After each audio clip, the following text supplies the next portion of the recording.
Tasha checking in with another video. And this video is going to be a review of the Katt Williams interview with Shannon Sharpe. All I gotta say is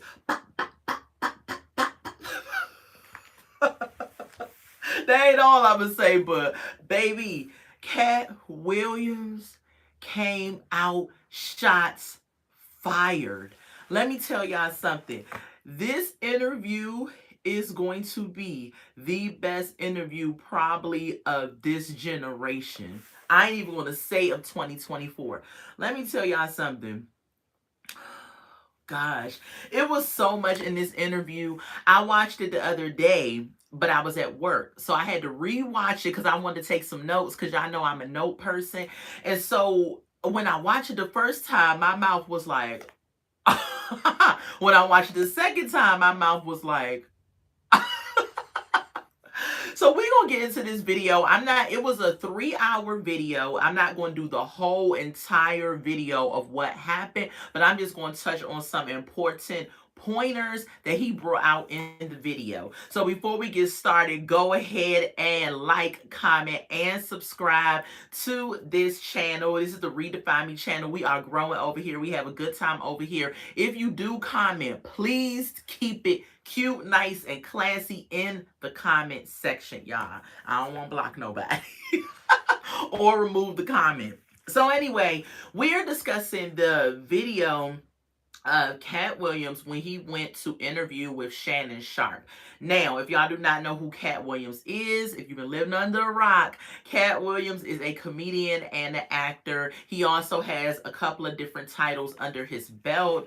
He has been around for quite some time, probably since the mid-90s probably, when he hit the scene. And I think Katt Williams is he's definitely on my top 5 of comedians that I like.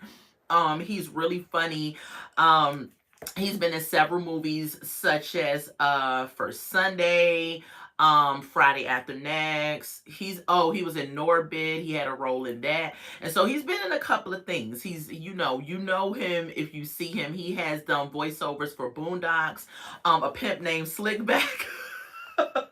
So if you know. Okay, so that is Katt Williams. Then he's interviewing with Shannon Sharpe, who is a former football player, and he has his own podcast on YouTube, which I have seen it on YouTube, but I never really, looked at it until he was dropping the interview with Katt Williams. And if you know Katt Williams, he gonna give you the sauce. He ain't one of them people that's kind of like that timid person that ain't gonna keep it 100. He gonna give you the sauce. And baby, when I tell you he gave us all of the tea, the sauce, and then some in this interview, it was a really good interview. And I'm telling you, it was good for many reasons. One, because he kept it 100. And I like that. He kept it 100 and he didn't care who he offended. He called out names. He did not care if you felt the way about him calling your name. The truth is the truth. One of the most iconic lines that he said that I think I'm going to get on a t-shirt is, the truth doesn't need motivation. At one point in the interview, Shannon Sharpe was like, okay, Kay, you ain't having nothing else to drink, because Shannon Sharpe is promoting during his podcast his own, I think it's whiskey, bourbon, or something like that. Whatever dark liquor it is that he is, has. And so Katt Williams was like, I barely had a couple of sips, you know what I'm saying? And he said, the truth don't need motivation. Y'all, if that wasn't a line for you, if that wasn't a bar, I felt like that was, that's going on the t-shirt for me. Okay, so I'm gonna take that line, Kat. I hope you don't mind if you ever come across my video. But that to me was a true statement, because whenever you are speaking facts and speaking truth, don't nobody need to hype you up. Don't, no alcohol needs for the truth to come out, because you know how they always say like alcohol or spirits or something is the truth serum. It shows you how you really act or how you really are or whatever. When he said truth don't need no motivation, I said, baby, this about to be good. So I'm going to go down the list of people that he gave it to in a minute. But first, I'm going to talk about like his childhood. I'm going to start at that part. And y'all, I only got like 20 minutes into the video and had like 4 or 5 pages of notes. So that can tell you where he was going with this. So I'm gonna start with his childhood because he did get into the childhood, but this was after he was like, bap, bap, bap. I said, dang. So anyway, he's from Ohio. I think Cincinnati, Ohio, and he was raised in Dayton, Ohio. His parents were Jehovah's Witness. He left home when he was 13 years old. He said he left home because he knew he was going to leave home because he was like, when he was very intelligent as a child, he liked to read, he understood well, the whole nine. So when you are in a religious household and you began to read and delve into other religions, he's talking about the Bible. So when you begin to read and the truth begins to unfold, and something within the religion that you're raised in doesn't make sense, then you begin to question and challenge things. And I think his parents did not really like that. His father. So he moved. He said when he was 13, well, before then he realized, by the time I get 13, I'm moving out of this area. I'm moving. So when he was 13, he did move. He said he went to the truck stop and he asked, like, where is it that doesn't have snow? Because he said if you ever been to Ohio or any states that get snow and that's cold a lot, last thing you want to do if you're planning on moving is going somewhere that's even worse than where you're from. And so he chose Florida. He went to Florida. Hold on, y'all, 1 second.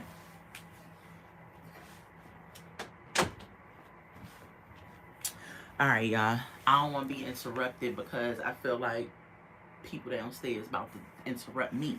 So anyway, he said he went to Florida. When he went to Florida, he was homeless. He was 13 years old. He said, but during cutting grass and shoveling snow and everything, he had $2,500 on him. He said he always had money on him. He said that, of course, he was going to be homeless when he got there. I mean, he's 13. He couldn't, go and apply for an apartment or go get a job or whatever it was. But he got through that. Shannon said, so you weren't afraid, like all of that. He said, I was afraid. Anybody that tells you they're not afraid of something is lying. He was afraid. But he also said another line that I thought needs to go on a t-shirt as well. He said, being afraid doesn't stop you from doing what you have to do. Y'all, he was dropping bars. Being afraid doesn't stop you from doing what you have to do. There are so many things that we are afraid to do, but we have to do. And I feel like this was something that he had to do because he wasn't afraid. He said he left home because him and his father got into an altercation. He didn't say, he didn't go into a specific detail, but he kind of did. Like, he gave a little innuendo about kind of what happened. My take from it is that him and his father got into a disagreement and an argument about the faith, and Katt Williams questioned him. Katt Williams even admitted, he said he loved his dad. He said he got out of bounds. That was his house. And so since he knew that, he had to move on. He has 2 younger brothers, and they're really younger than him because he said when he was 13, they were like, I think one of them was in Pampers and the other one was like a little bit older than that. So they're really much younger than him. So that was his childhood, y'all. And now we're going to get into the dragging. The reckoning. That's what he called it. Because he started off with saying that, or at some point during the interview, he said the reckoning of 2024 is here. Child, he said that Shannon Sharpe has created a safe place for people to come and tell the truth.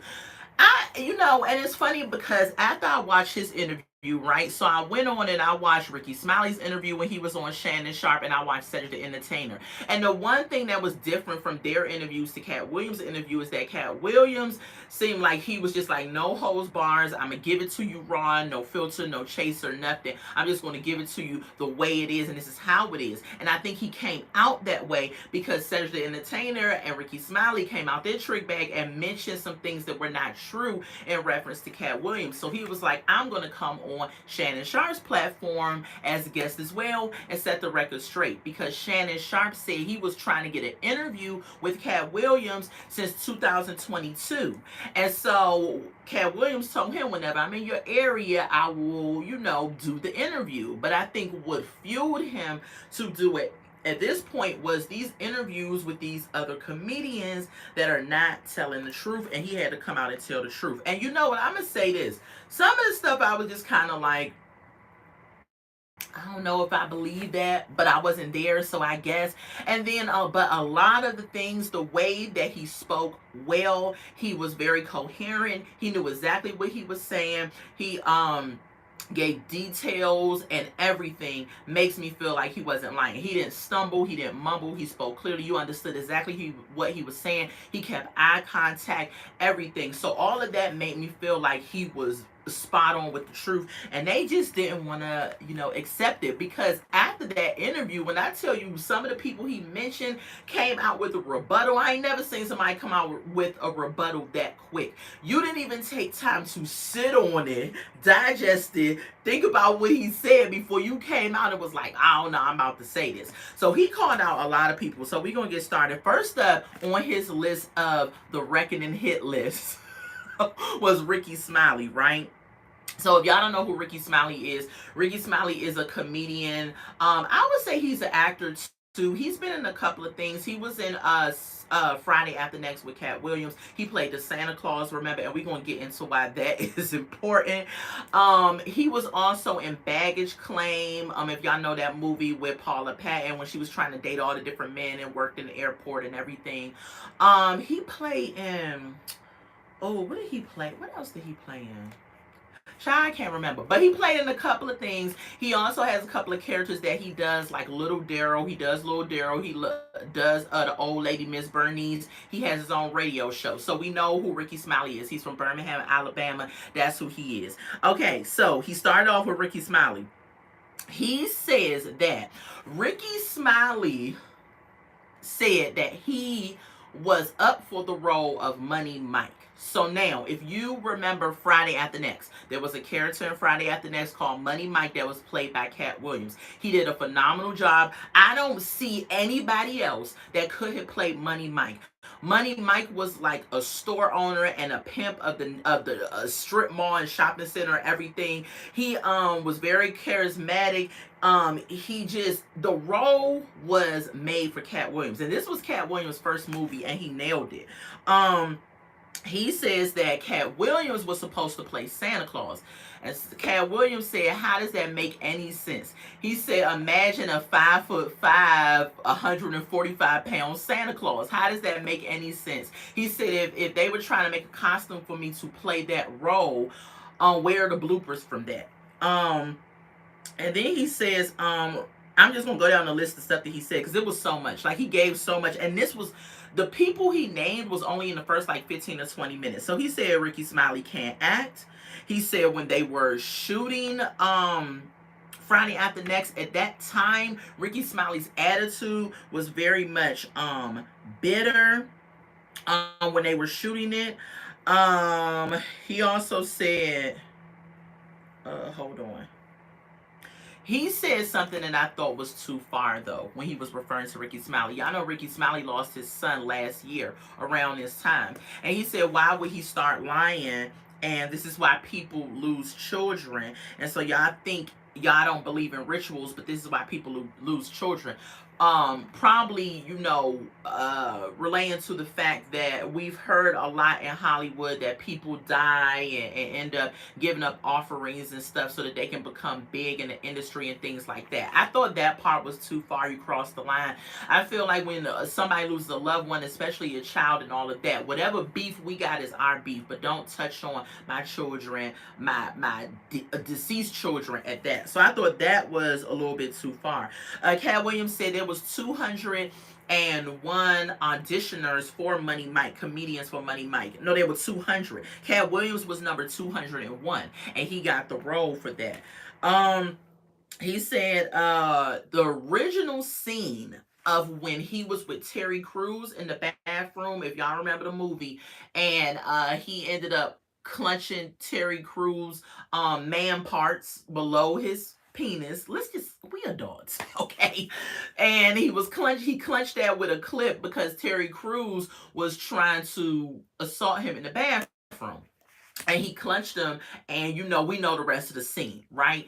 And so Katt Williams said the original scene that was supposed to happen was that it was supposed to be a sexual assault that happened. It was supposed to go full force in the bathroom with the whole entire thing. Katt Williams said he told the producers and everything, listen, it would be more funny if we take that sexual assault out of it, because that is not funny no matter if it's a man, woman, or whatever. And I agree. Friday After Next was a really funny movie, and if they would have put that part in there to go all the way in and go full force, it would have changed the dynamic of the movie. It wouldn't have been as funny. It would have caused some triggers for people. It just would not have been a good look.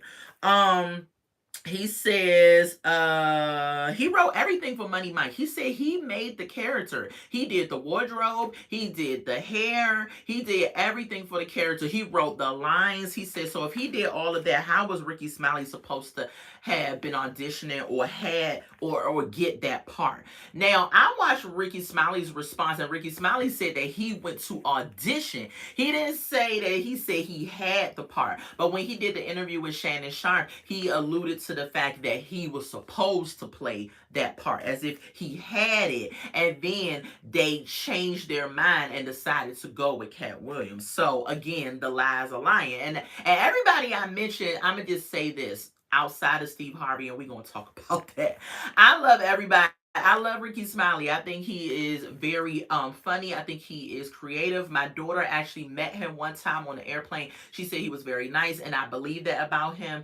When he did respond to Katt Williams on his radio show, he did do it very adult. He did it he was even telling people to go out and see Katt Williams or whatever. He wished him the best and all of that. But he never did deny what Katt Williams said. And this is why I feel like what he was saying, most of it was truthful, because of the fact that no one came out and said he's lying. They didn't say he's lying. They probably said words hinting around it, like that's not true, or that couldn't have possibly happened, or the timeline doesn't add up, things like that. But they never came out and said he was lying.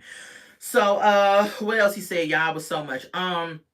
He said that Ricky Smiley was very arrogant, talking about nobody knows Katt Williams. I'm on radio. I got these characters and everything. Popping his collar so that he can get Money Mike character in Friday After Next. He said that Ricky Smiley was so egregious to work with back then that he put in his contract that if he ever worked with Ricky Smiley again, that he has to play a woman, that he has to be in a dress. Katt Williams said, and what was the next movie that they played in together? And we all know it was First Sunday. And we all know that in First Sunday, Ricky Smiley did play Bernice, one of the characters that he has, and he was in a dress and he played a woman. And I was just like, woo, child. Now, of course, Ricky Smiley's going to deny it and say that ain't what it was. But sir, you was in the next movie with him and you was in a dress. So hey, everybody has their own form of living in their truth. That's what people like to say. But one thing you can't deny is receipts. And that was a clear receipt in front of everybody to see. What else did he say? Let's get down to Ricky. He said that Ricky Smiley and Tyler Perry cannot play men. They can only play good women. And he said whatever role you're in, if you're good in it, he believes that the best person should be in it. And he said those two people can play good women, but they can't act as men. And I said, wow. If you think about all the movies that Ricky Smiley has been in, yeah, they were not that great. You know what I'm saying? They were little roles. He's never been in the leading role of a movie. And then when we pan over to Tyler Perry and we think about movies that he has been in, like Alex Cross, and I think No Good Deeds, he did that. And those were suck. Why Did I Get Married? Not really good. But when he came out with any Madea movie, it could be Madea goes down the street to the corner store. People are going to flock out to see it because they like seeing him in that role of Madea, and he does it very well. And it's just kind of like raises an eyebrow, like, I ain't saying nothing. But I mean, hey, truth is truth. It is what it is. Truth is truth. Moving on to the next victim on his list, right? Cedric the Entertainer. Now, I love Cedric the Entertainer. I think he's funny. Now, some of y'all may disagree, but I happen to think that Cedric the Entertainer is funny. I like him. I like the way he carries himself. I like his stand up. I like when he hosts things. I like he has a show out called The Neighborhood that he's currently doing. I like that show. They've been on for about, I think, 5 seasons at this point. So I like Cedric the Entertainer. You know what I'm saying? And I was like, well, what's wrong with him? He says that Cedric the Entertainer stole his joke. Okay, so Katt Williams was on Comic View back in 1998, and if y'all don't know what Comic View is a it's where different comedians come on. It's kind of like Def Comedy Jam. Different comedians come on and they tell jokes and have skits and things like that. I loved Comic View back in the day, right? It came on BET, and Katt Williams was on there when he first kind of started out. He said one of his popular closing jokes was when he was in a car and he was saying your radio will be so loud sometimes that your car cut off and you don't even know it. So he said that joke always kills the crowd. He said it was so good that they even used it in a Comic View commercial. So he said Cedric the Entertainer came and saw him do that joke one time back in the day. He said after the joke, he met him backstage. He told him how good the joke was, how great of a job he did. Katt Williams said 2 years later, when the Kings of Comedy came out, Cedric the Entertainer did that same joke. Now, I researched it and I watched both of them side by side. And what I would say is this. The joke had the same kind of setup, right? From the cigarette in the mouth to the pulling back in the day they used to have the cars where you had to put it in gear on the side. Now we got it where you put it in gear in the middle. So both of them was doing that. Both of them was doing the whole hand motions with the car and everything. The only difference is Cedric the Entertainer changed his to go into space, and he changed his to a spaceship. But Katt Williams talked about his car, the car cutting off and the music being so loud you can't hear it and all of that. So in my opinion, the outline of it was kind of the same, but it was two different jokes. That's just me. Now, y'all can leave in the comments if y'all think that the jokes were the same or if Cedric the Entertainer stole it. I don't think he stole it. I think that he just like used a little bit of it, but he put his own spin on it or whatever it was. But Katt Williams don't feel that way because he said Mark Curry helped him write that joke. That's what Katt Williams said. I was like, okay. And if y'all don't know who Mark Curry is, hanging with Mr. Cooper. He's a comedian as well. Back in the day, that was my show. He was on Jamie Foxx show one time, and he did a phenomenal job as that character he played on there. So Mark Curry helped Katt Williams write that joke. And he said, Cedric the Entertainer, he said, Shannon Sharpe, you let him sit up here and lie. And Shannon Sharpe was like, well, how was I supposed to know he was lying? And he said Cedric the Entertainer was sitting on there, sitting in the chair, looking like a walrus with his arms attached to his stomach. I said, child, not a walrus.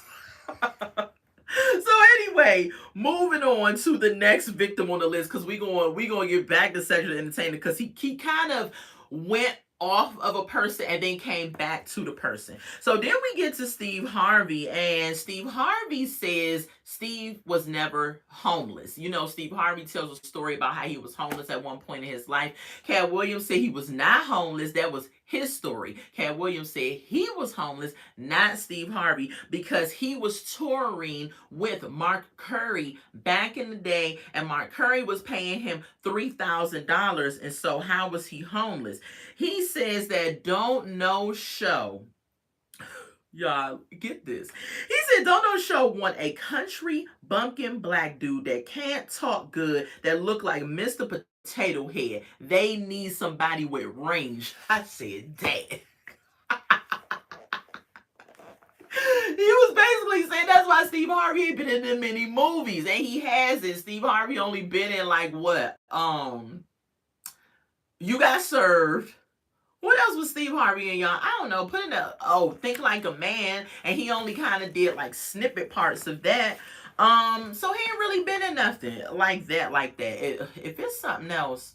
Oh, the Johnson family reunion, I think he was in that. But other than that, no. He said Ricky Smiley, Steve Harvey, excuse me, Cedric the Entertainer are a group. They're a group of and when you in that group, he said, yeah, we gonna get into that part. So he said they a group, they like a fraternity or whatever. They're in that group, and that's how they are able to get certain things because they help each other out in that group. He said Earthquake is illiterate. He can't read. This is why he hasn't went further than what he needs to. Now, he did not say that just because he made that comment about him that he's not a funny guy and that he's did not have a good comedy special. And I'm gonna say this, I think Earthquake is funny, but when he said that, I absolutely believed what he said because I have to do the research on Earthquake's childhood. But Earthquake is from DC like myself, and he went to a high school called Ballou. And if y'all know anything about Ballou, Ballou is in Southeast DC. Back in the day, Ballou was one of them schools in the area that was very much like what's that, Lean on Me East Side High type situation. Boys of the Hood meets New Jack City. That kind of setting, if you follow me. So I believe that either, and I'm not saying there were not people that did not graduate from that school, that did not go far, that did not become successful and all of that, because there are exceptions to the rule in every situation, every school that you grow up in. I think it's about you as the person and not necessarily the surroundings. You have to apply yourself and move forward in life. So, but that school in that area probably did not have the best resources, of course, not the best teachers. And if he wasn't one of those youth that applied themselves and stayed out of trouble and things like that and got his education, I could believe what Katt Williams was saying. He said a couple of lines, like I said before, the truth don't need motivation. I absolutely love that. He said he not gonna let these bums come out here and rewrite the script, basically. He said winners are not allowed to let losers rewrite history. I said, you better drop bars. I'm gonna say it again for the people in the back that missed it. He said winners are not allowed to let losers rewrite history. Can't do it. Can't rewrite history. That was a dope line. He says Cedric the Entertainer specials are so bad that you cannot find them on Netflix or Tubi. He said his specials are so bad you can't find them on Netflix or Tubi. Now, pause, Katt, because I know for a fact that Cedric the Entertainer does have a special on Netflix. It's when he was in Nashville. It is on there. So you may need to go look on Netflix and make sure you can say that. And I don't understand why the person that was working with Shannon Sharpe did not research the findings when Katt Williams said that, because Katt Williams had made a comment about the Kings of Comedy, and a person in the background is probably there, part of Shannon Sharpe's team, went ahead and said, let me just, correct you or help you so that it don't cause any issues or whatever when somebody watches it back. So his team should have looked on Netflix and be like, let's make sure, he don't have no specials on there. And kind of put it out there. Because if we being truthful on this interview, let's tell the whole truth. Now, Tubi, I don't know about. But I know that on Netflix, he does have Live in Nashville special on there. And I think he has a couple of different comedy things where he hosts on Tubi. I don't know if he has any other specials on Netflix. I have to look it up, but I know for a fact that Live in Nashville is on there. Girl, y'all, he got into, I say girl like I'm talking to a girlfriend, but y'all my people. He got into Faison Love. He said, Faison Love had the nerve to say getting a Netflix special. He said, if you think I'm lying, you are a fat Faison liar. I said, what Faison got to do with it? Because Faison said that getting a Netflix special is easy, or something. He made a comment. And he said you can't let people that are drinking the juice, what did he say?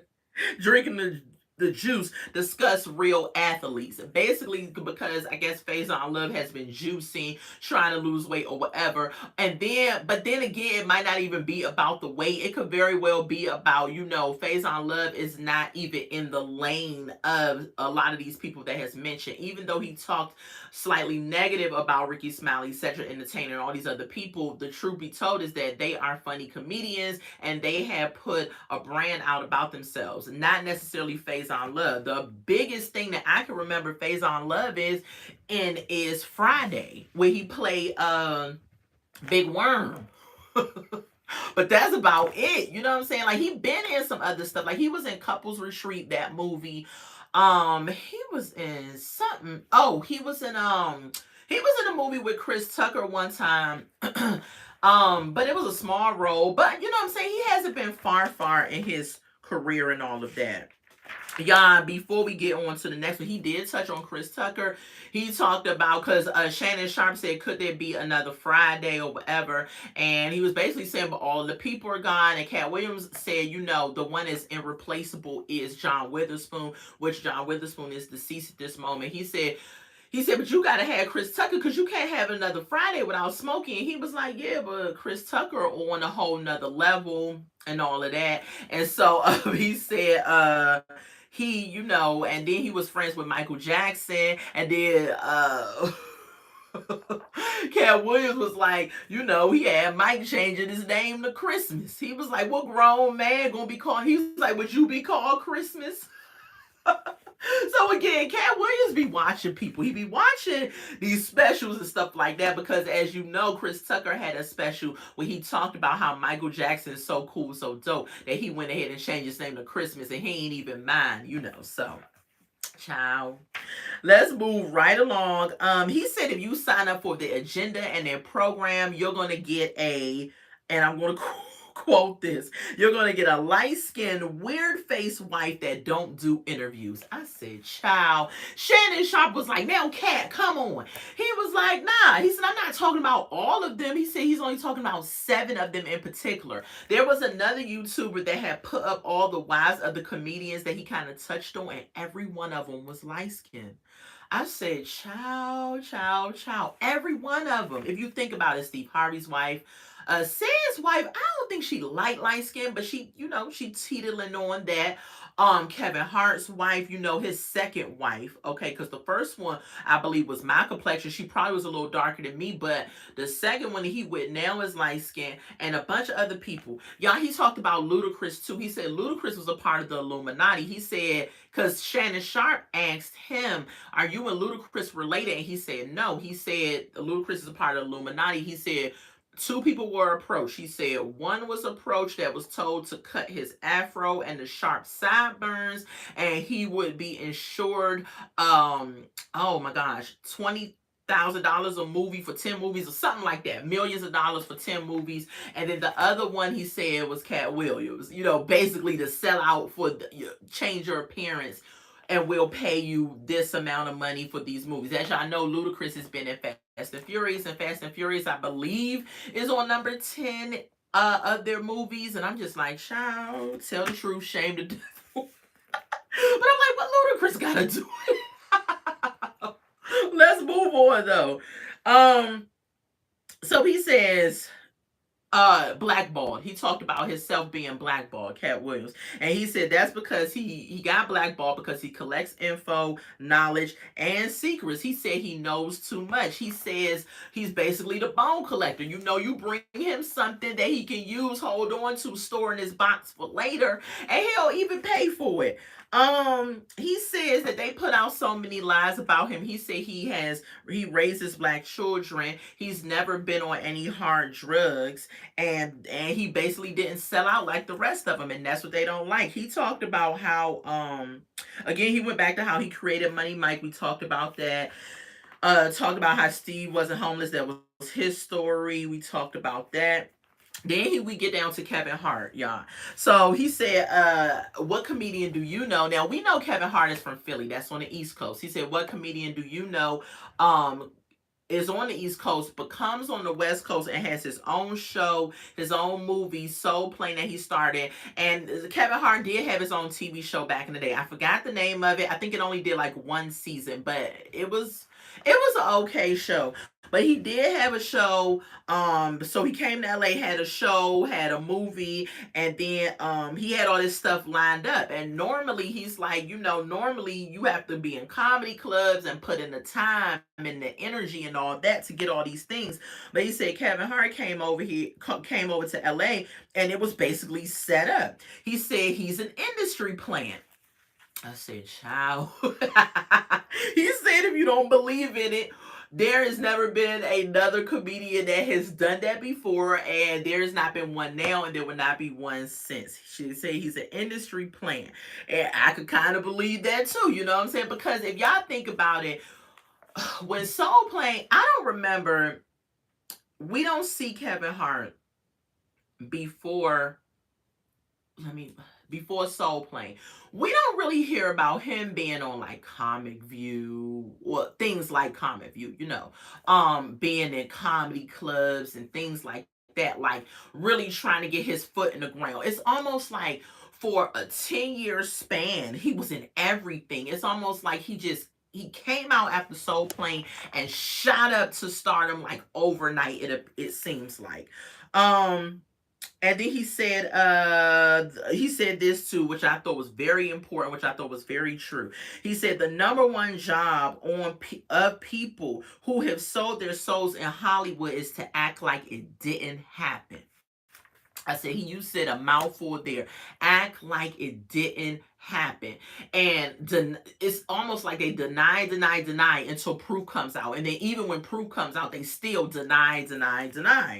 He also touched on Jonathan Majors a little bit too. He said, he talked about him running from, the white woman.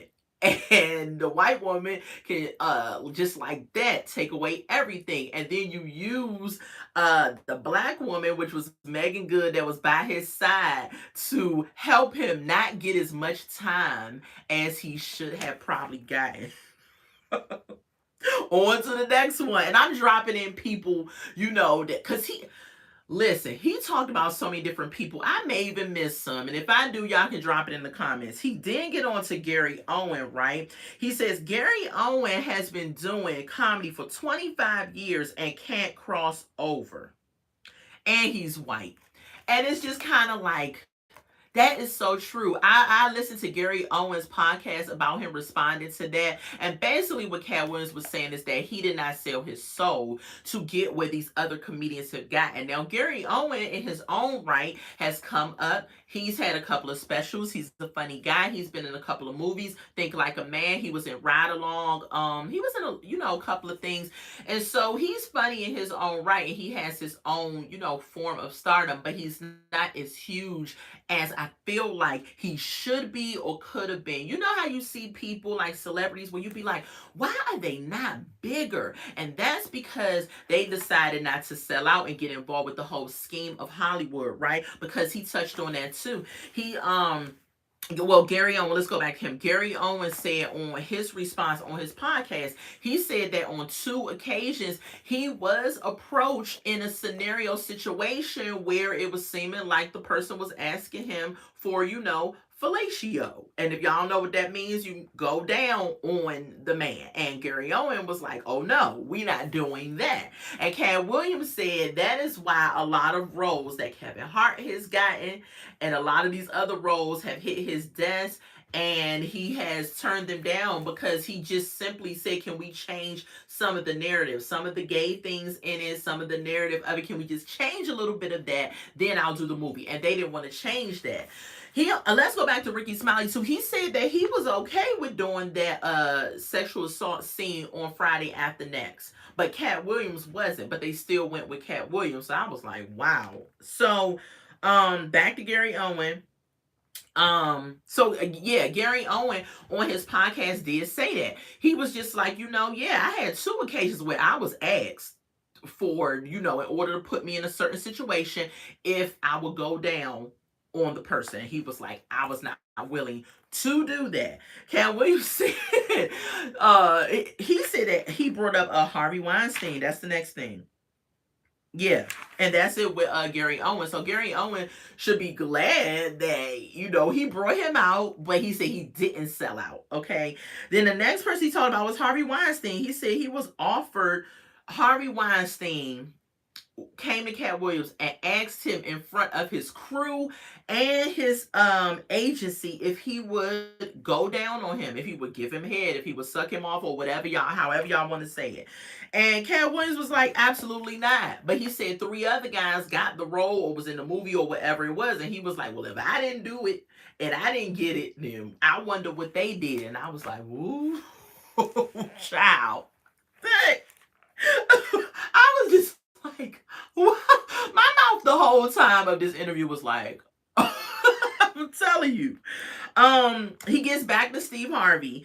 He says Steve stopped stand-up because he got into a comedy battle with him in front of 10,000 people where Katt Williams said that he was bald and was wearing a lace front, a man unit.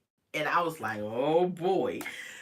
And he said that's why he stopped comedy, because he was, I guess, embarrassed.